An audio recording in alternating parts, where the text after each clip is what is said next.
నమస్తే దోస్తులు. Sunday Monday తేడా లేకుండా మాంసం కూర తిని మన బాడీలలో వేడి గుట్టలు గుట్టలు పేరుకుపోయింది. మన బాడీల వేడిని నిప్పు మీద నీళ్ళు పోసి చల్లార్చినట్టు చల్లార్చే జీవామృతమే రాగి జావ. రాగి జావ, రాగి మాల్ట్, రాగి పౌడర్ పేరేదైనా చేసే పని మాత్రం కిర్రా కేక్ నెంబర్ ఉంటుంది. ఇది చేయడానికి పెద్దగా కష్టపడాల్సిన అవసరం అయితే అస్సలు లేదు. ఒక గిన్నె తీసుకొని గిన్నెలో నీళ్లు పోసి ఫ్రెష్ నీళ్లు వేడి చేయాలి.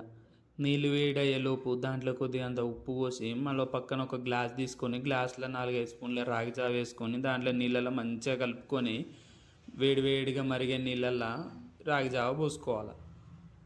ఈ రాగి జావ చిక్కగా అయ్యేలోపు టైం పడుతుంది, కానీ అంతలోపు నువ్వు మన ఛానల్ని లైక్ షేర్ చేసుకొని సబ్స్క్రైబ్ చేసుకో.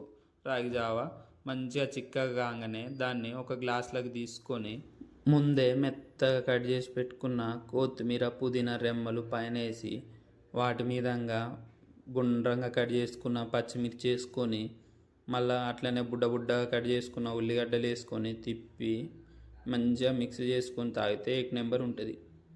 ఇదే ఈ జ్యూస్ తాగినామనుకో బాడీలో ఉన్న వేడి మాత్రం జ్యూస్ పిండినట్టు పిండుతుంది. నువ్వైతే ఛానల్ని సబ్స్క్రైబ్ చేసుకో, మర్చిపో.